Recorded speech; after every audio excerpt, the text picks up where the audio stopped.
Hello everybody, this your girl Sharice with another YouTube video. I'm just here to give you guys some gems on how to save you money when you're purchasing a property. So just follow along with me if you can. I know that I might not get every word politically correct, but at the end of the day, I'm going to try my best to. And also, don't forget to like, subscribe, and maybe share this video. This is just a YouTube video to help others, small investors that's new to the game, and they just want some help on what to look for so that can save them some money. Okay? And again, I am not a professional, so if you want professional help, please seek one. All right. Now follow along with me if you can. Okay. So I'm going to show y'all groundwork first. This is called masonry. Turn the video around, and I'm going to show you what I'm looking at. Ready? Here we go.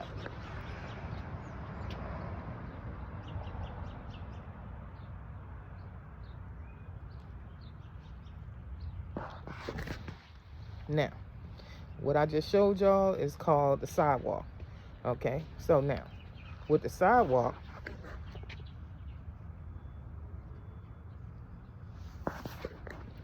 Baltimore City is responsible for the first paver of the sidewalk. So when you're approaching a house, first thing you do is step off from the street to the curb. That first paver, that's the city's property, right? And as you can see with that paver that I showed you, there was some work done. There was some work being done there, or had been done, and now it's time to replace that paver. So what you would want to do is, say, okay, well, that might cost me, or let me investigate and find out who's responsible for this work. Because if someone else is responsible, then you can get them to come and repair that. So that won't be a cost to you. Okay? That's step one. You want to look at your ground, right? The next thing you want to do, this is all pertaining to masonry, okay? Everything that I'm stating is pertaining to masonry.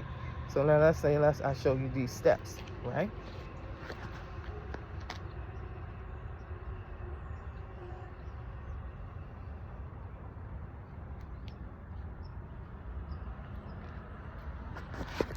Now, looking at these steps, you can see, okay, there was some repair work that had been done. And what they used was some concrete to block water from seeping into the cracks of the stairs. Cracks of the step. And all steps have cracks, not unless you're using wood, right? But that's marble. So if it was me, though, I would probably use caulk, because caulk is a rubber basin that you can use and it's water resistant.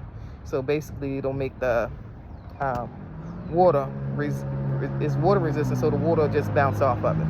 But if there's nothing there, then now you can possibly have water issues, because the water flow can flow back into your home, and now here it is, you have water issues inside of the property, right?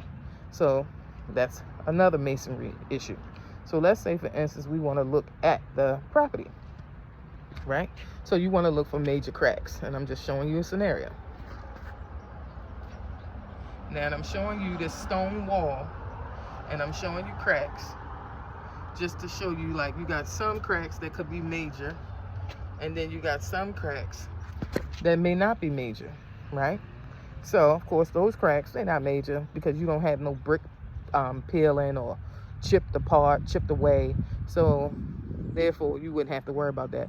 But what you could do, if you chose to, is still, add some concrete sealant there to keep water from seeping through it. And maybe you might want to paint it, or maybe you might want to add some siding over top of it. But these things require you to get a permit, right? And I'll explain about permits in a minute. So let me continue to show you the masonry work. So I'm going to show you the side of this building, side of this home, okay?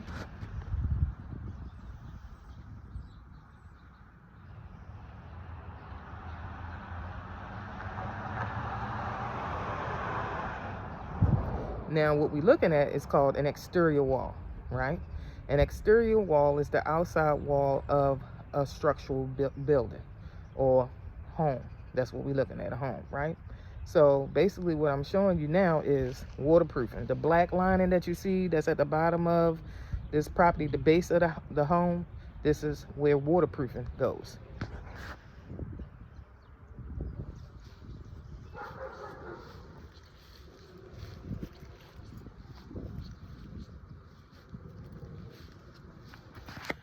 this indicates that, okay, waterproofing was done. So now that you see it, because if it didn't have it, then you wouldn't see that black base.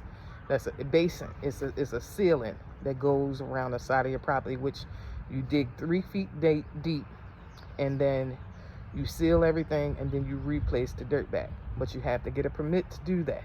Okay. Now, let's say, for instance, if you had structural issues, this is where you would need an architect or engineer to come, and they'll let you know, okay, well, this house has structural issues, because you'll start to see like major cracks, bricks falling apart. It's structural issues, basically. So let's say, for instance, right here.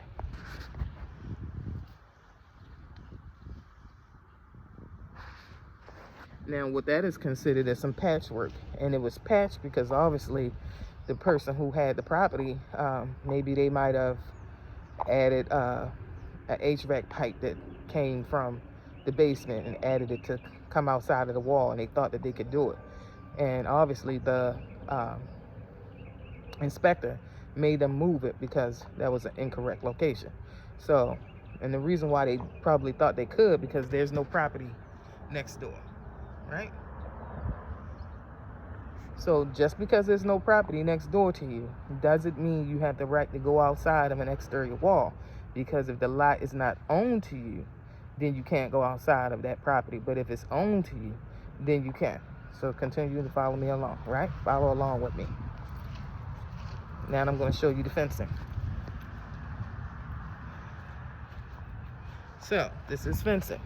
Now when you buy a property, some properties may have fencing, like I'm going to show you next door. See, these people, they don't have fencing.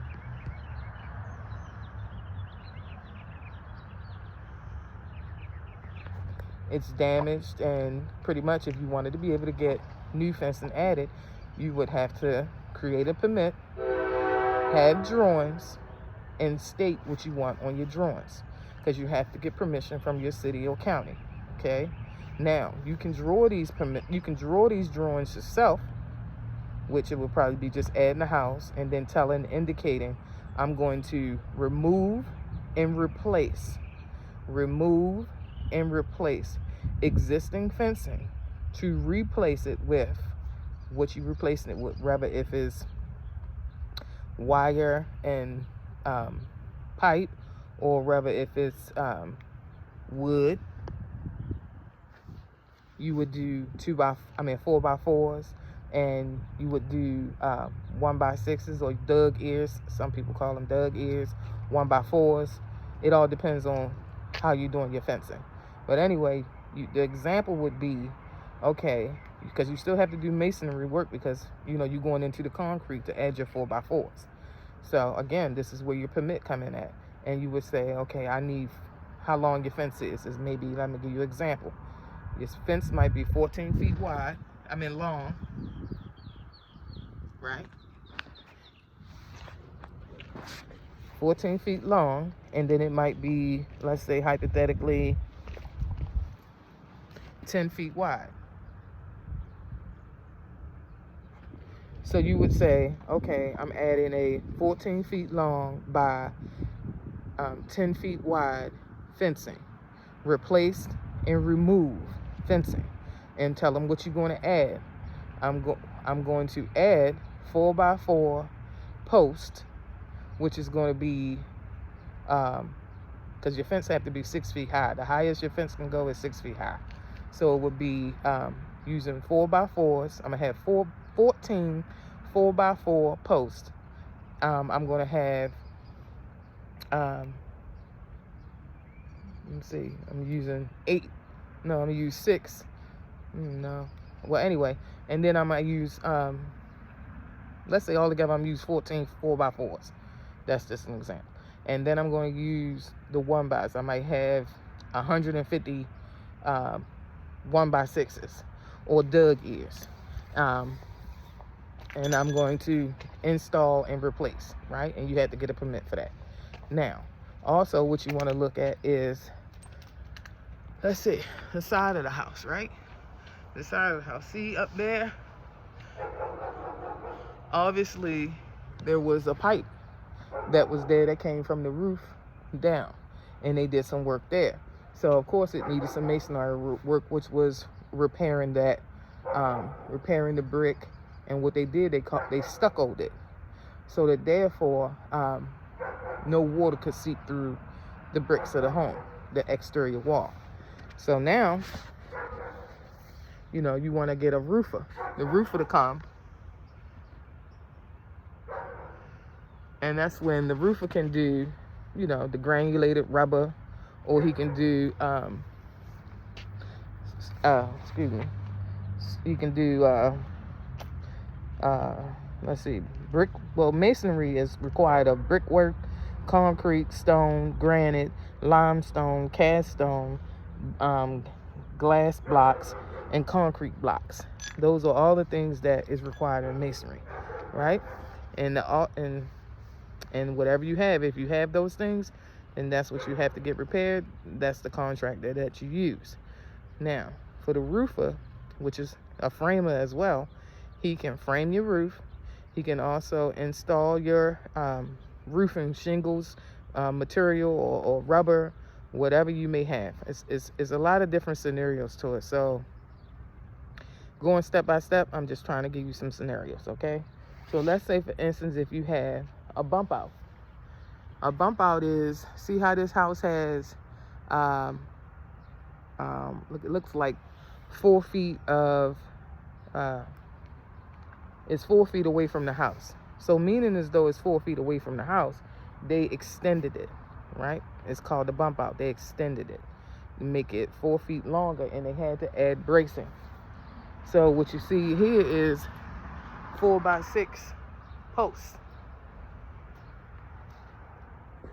That black post, that's a 4x6, and that was added to brace the bump out, to stabilize it, so you won't have to worry about that ever falling down, because again, it's extended from the house. They still added wood inside there to brace it to the house, but that's just to brace it on the outside of the house. Now what you also have is vinyl siding,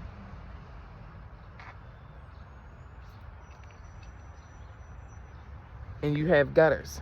Now the roofer, he'll be responsible for that.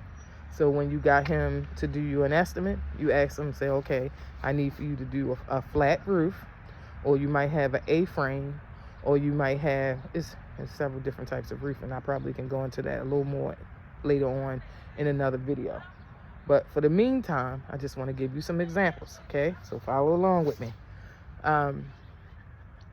As far as the masonry go, let's say, for instance, you have a home with a lot of windows on the side of it, and you don't want to have all those windows. Maybe that's too costly for you, so you want to cover those windows. Cover some, you know, just cover some. You can get a permit stating that, okay, I'm going to remove this window in the rear and replace it with whatever you may be replacing it with. So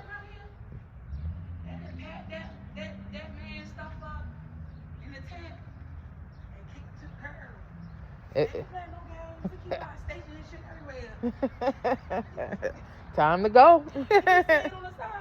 Yeah, you see right there. So yeah, sorry about that.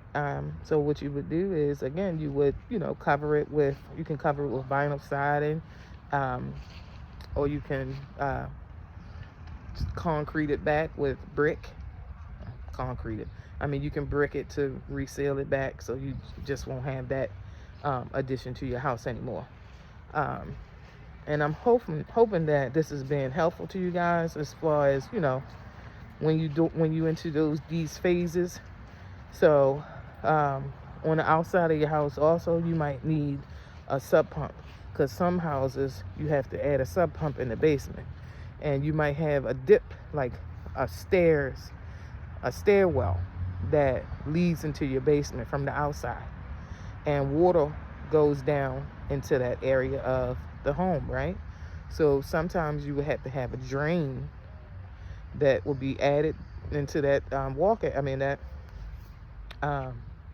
that area, so that way the water can flow back out to wherever it may be draining to, whether if it's the sidewalk, side of the house, alley, several different scenarios, okay? So again, you got your drain spout that comes from off your roof that helps to drain the water away from your house. And then, like I said, you got the sub pump. So the sub pump is for, like, let's say, I'm gonna use an example. Your hot water tank might burst, right? So what you would do, what would happen is the sub pump would activate, and it would suck all the water into the sub pump, and then it would re-push it back out of your home, and that keeps your home from flooding, right? So find out from your inspector, because you can get a consultation if a sub pump would be needed in certain areas of your home, whether it's in the basement or whether it's out back, right? He'll let you know. But again, this is a lot of information that I need to share with you guys, so it's going to take me a while to get all of the information out, especially to be able to speak it correctly. But I hope you guys are taking notes. You can eat the meat and throw away the bones. But so far from what I'm saying to you is that you are going to need permits, right? And the permits is going to be for roofing. The permits is going to be for fencing. And the permit is going to be for masonry work, which is concrete. And whatever you may be breaking ground, right? Because you're making things inhabitable for pedestrians. And then you are creating it to be fixed, so can't exactly get all the words out. But anyway, I'm gonna get better in time with speaking to you guys, because again, this is all new to me, being able to share my information, and a lot of it is all bundled up in my brain, and I want to get it out, but it's kind of hard. But for the most part, just follow along with me. I'm gonna explain it step by step. And if you have any questions, my information is at the bottom. You can contact me if you have questions. I can help out with, permits. I got contractors. I have drafters. I can, help you as much as I can to kind of help you save money. But this is your girl, Sharice. Please like and share and subscribe to this channel. I am here to help new investors, because again, all of the professional ones, they might want to charge you. I haven't gotten to that level yet. This is just me caring, and sharing. This your girl. I'm out. Have a good day.